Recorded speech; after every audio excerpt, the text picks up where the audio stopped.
अब profit and loss appropriation account profit and loss appropriation account अब account राशि format same भयो पार्टिकुलर त्यसपछि आएर अमाउन्ट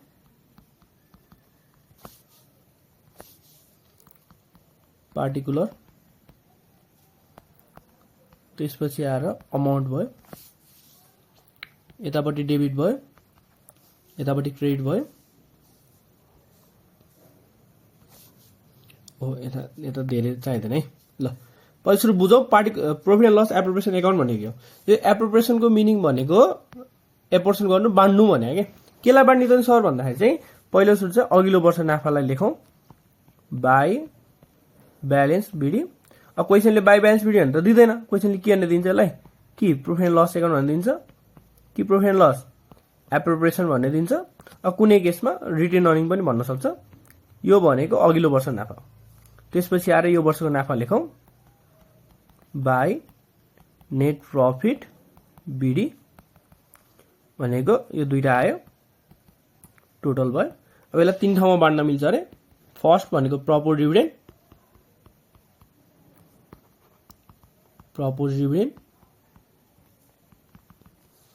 त्यसपछि आएर टु ट्रान्सफर जेनरल रिसोर्स भन्छ यो एडिसनलमा दिनुपर्छ त्यसपछि आएर to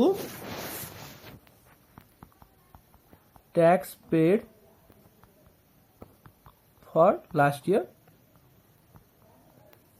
to tax paid last year भनेर आउनुपर्छ तर खासै यो हुँदैन मेनली प्रपर्टी डिभिडेन्ड र ट्रान्सफर टु जेनरल रिजर्भ मात्रै दिएको हुन्छ है अघिल्लो वर्ष नाफा यो वर्ष नाफा टोटल पैसा त्यसलाई तीन ठाउँमा बाँड्न मिल्छ अरे एउटा प्रपर्टी डिभिडेन्डको रूपमा एउटा ट्रान्सफर टु जेनरल रिजर्भको रूपमा र एउटा ट्याक्स पेड फर लास्ट इयरको रूपमा अब बाँकी रहेको पैसा हामीले के गर्ने टु ब्यालेन्स सिडी भयो यता नि टोटल आयो यसलाई पनि यसलाई मेटौँ टोटल भइहाल्यो ल profit and loss appropriation account भइयो अब पालो है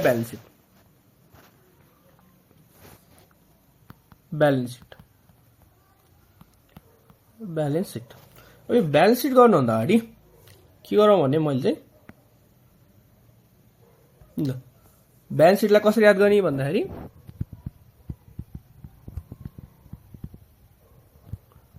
ब्यालेन्स सिट याद गर्ने तरिका भनेको एसेट्सलाई याद गर्ने तरिका भनेको फादर इज कलिङ भयो एफआइसी भयो त्यसपछि आएर लाइबिलिटी याद गर्ने तरिका भनेको श्री राम लङ्का चले पैदल हरेको आफ्नो मिनिङ छ एसबाट एउटा मिनिङ आरबाट एउटा एलबाट एउटा सीबाट एउटा पीबाट एउटा मिनिङ है ल ब्यालेन्स सिटको लागि चाहिँ सरी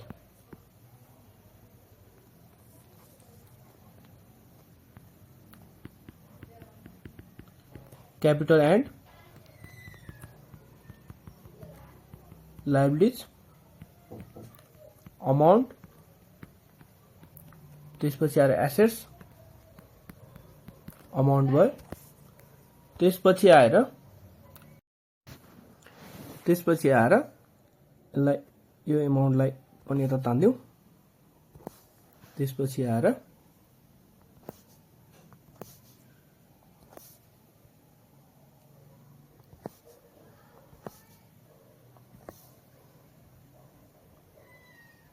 ल अब यहाँ के जान्छ भन्दाखेरि श्री राम लङ्का चले पैदल भयो यतापट्टि फादर इज कलिङ यहाँ चाहिँ यसरी हेडिङ बनाएर लेख्नु चाहिँ पढ्दैन यो ट्रेडिसनल मल्टिस्टेपमा चाहिँ पढ्छ अहिलेबाट हेडिङ बनाएर पढ्यो भने मल्टिस्टेपमा धेरै सजिलो हुन्छ है यसबाट सेयर क्यापिटल आरबाट रिजर्भ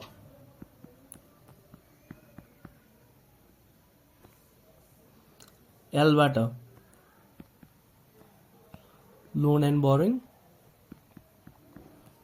लङ टर्म लोन जे भन्दा पनि पाइयो। लङका चले पहिलो सीबाट करेन्ट लायबिलिटिज,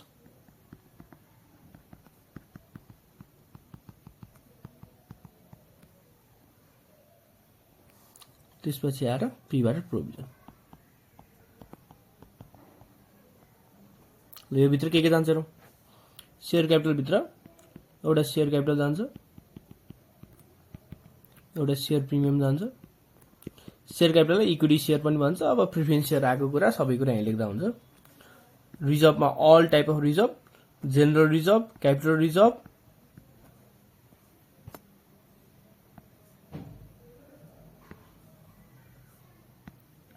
अल रिजर्भ लेख्दिउँ सिधै बरु। त्यसपछि आएर अर्को यहाँ जाने भनेको जुन त्यो प्रॉफिट एन्ड लस एप्रोप्रिएसन एकाउन्टमा जुन अघि माथि गर्यो त्यसमा जुन लास्टमा जुन ब्यालेन्स सिडी भनेर निकाल्यो नि हो त्यो जान्छ। त्यसै लोन एन्ड बोरोइङमा जाने भनेको कि लोन दिन्छ क्वेसनले कि यति % डिभेन्चर भनेर दिन्छ। डिभेन्चर है। त्यसपछि आएर करेन्ट लायबिलिटी भनेको 1 वर्षभित्र तिर्नुपर्ने के लाई 1 वर्षभित्र तिर्नुपर्छ भन्दाखेरि क्रेडिटरलाई आउटस्ट्यान्डिङ ओएस भनेको आउटस्ट्यान्डिङ पेएबलको कुराहरू, ड्यूको कुराहरू, एडभान्स कमिसन पाएको कुराहरू, एडभान्स कमिसन रिसिप्ट। यदि एडभान्स पाएको भनेको अर्का सम्पत्ति हो तिर्नुपर्छ भनेको। एडभान्स कमिसन अरूलाई दिए भने हाम्रो सम्पत्ति करेन्ट एसेट्स भयो, तर एडभान्स कमिसन अरूबाट लिगे भने त्यो अरूलाई तिर्नै पर्छ। त्यो अरूको सम्पत्ति हो लायबिलिटी हो। अरूको सम्पत्ति भनेको लायबिलिटी हो, आफ्नो सम्पत्ति भनेको एसेट्स हो। प्रोभिजन, प्रोभिजन भित्र दुईटा कुरा जान्छ। एउटा प्रोभिजन फर ट्याक्स, अर्को भनेको proper dividend.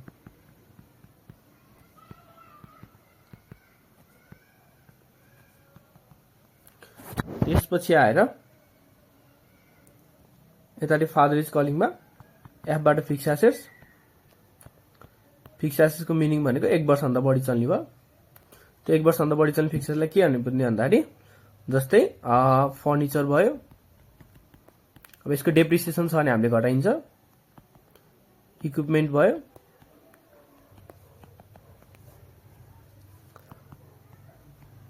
Plant and machinery भयो,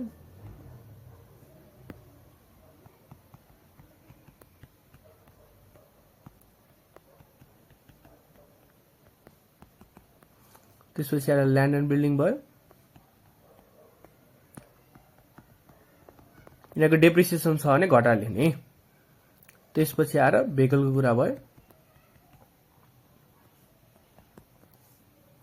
अब गुडविल, प्याटेन्ट, ट्रेडमार्क छ तिनीहरू चाहिँ इन्टेन्जिबल एसेट्स भनेर छुट्टै हेडिङ बनाएर गर्दा राम्रो। यहीँ गरौँ ल, यहीँ लेख्दिउँ ल। इन्टेन्जिबल एसेट्स नदेखिने तर एक्जिस्ट गर्ने इन्टेन्जिबल एसेट्स। जस्तै गुडविल, गुडविलहरूको विश्वास छ। विश्वास कहाँ हुन्छ जान्दैन, गुडविलको कुरा भयो। यदि गुडविल रिटर्न अफ छ भने डेप्रिसिएसन घटाउँदै घटाउनु पर्यो। ट्रेडमार्कको कुराहरू भयो। हामी क्लासमा धेरै गरिसक्यो है, यो एउटा रिभिजन पर्पजको लागि मात्रै बनाएको भिडियो। प्याटेन्टको कुरा भयो। कपिराइट हो। कपिराइट भनेको तिमीले बाहेक अरूले त्यो पब्लिस गर्न नपाउने भनेर। जस्तै बुक लेखेकोले कपिराइट भन्छ नि त। ट्रेडमार्क भनेको टिक साइनदेखि नाइकको ब्रान्ड याद आउँछ भन्ने हो। गुडविल भनेको ट्रस्ट भयो। फादर इज कलिङको त्यो एउटा आईबाट थियो, यो अर्को दुईटा आई भनेर बुझौँ। इन्भेस्टमेन्ट भन्ने हेडिङ छ। अब इन्भेस्टमेन्टमा इन्भेस्टमेन्टै जान्छ। त्यसपछि father is कलिङको सीबाट current assets. Current एसेट्सको meaning भनेको 1 वर्षभित्रमा तिमीले क्यासमा कन्भर्ट गर्न मिल्ने, अथवा 1 वर्षभित्र तिमीले क्यासमा के क्यासलाई क्यासमा कन्भर्ट गर्न मिल्ने भयो। ब्याङ्क ब्यालेन्सलाई मिल्छ।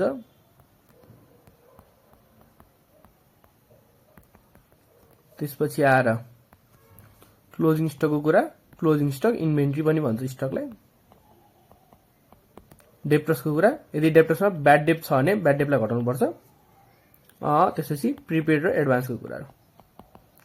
प्रिपेडको कुराहरू, एडभान्स अरूलाई तिरेको कुराहरू, यी सबै के भयो करेन्ट एसेट्समा। त्यसपछि आएर अब यो दुईटा इक्वल हुनु पर्यो, यसमा त कुनै दुविधा छैन। दुईटा इक्वल भयो भने ब्यालेन्स भयो, दुईटा इक्वल भएन भने ब्यालेन्स सिट भएन, ब्यालेन्स सिट मिलेन। अब केही कुरा बुझ्नु छ, जस्तै स्यालेरी मात्रै आयो भने स्यालेरी भनेको एक्सपेन्स हो, यो प्रॉफिट एन्ड लसको डेबिट साइडमा जान्छ।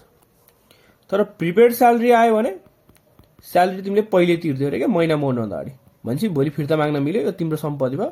तिम्रो सम्पत्तिको मिनिङ भनेको एसेट्स हो, एसेट्स जाने ठाउँ भनेको ब्यालेन्स सिटमा मात्रै हो। त्यसपछि आएर स्यालेरी तिर्न बाँकी छ अरे, स्यालेरी तिर्न बाँकी भनेको यो अर्का सम्पत्ति भयो। तिर्न बाँकी भनेपछि अरूको सम्पत्ति, अरूले पाउनु पर्ने हो, भनेपछि अर्का सम्पत्ति भन्ने बित्तिकै लायबिलिटिज भन्छ, यो ब्यालेन्स सिटमा भयो। त्यसपछि आएर स्यालेरी रिसिभ भन्दा फर इक्जाम्पल तिमीले पायो रे भनेपछि तिम्रो लागि इन्कम भयो, इन्कम चाहिँ प्रॉफिट एन्ड लसको क्रेडिट साइडमा भयो। त्यसपछि आएर प्रिपेड स्यालेरी एक्सपायर्ड भन्यो, एक्सपायर्ड हुने त तिमीलाई घाटा खर्च भयो, एक्सपेन्स जाने प्रॉफिट एन्ड लसको डेबिट साइडमा हो। भनेपछि एउटा स्यालेरी शब्दले कति फरक पार्दो रहेछ बुझ्नु पर्यो। स्यालेरीको ठाउँमा इन्सुरेन्स आएको नि त्यही नै हो, इन्सुरेन्स मात्रै एक्सपेन्स प्रॉफिट एन्ड लसमा, प्रिपेड इन्सुरेन्स एसेट्स ब्यालेन्स सिटमा, इन्सुरेन्स पेएबल लायबिलिटिज ब्यालेन्स सिटमा, insurance receive income profit and लसमा, prepaid insurance expired expense profit and loss. भनेपछि एउटा शब्दले मात्रै हेर्ने होइन, कम्प्लिट कुरा हेर्नु पर्यो भन्ने बुझ्नु पर्यो। त्यसपछि आएर अर्को कुरा भनेको आउटस्ट्यान्डिङ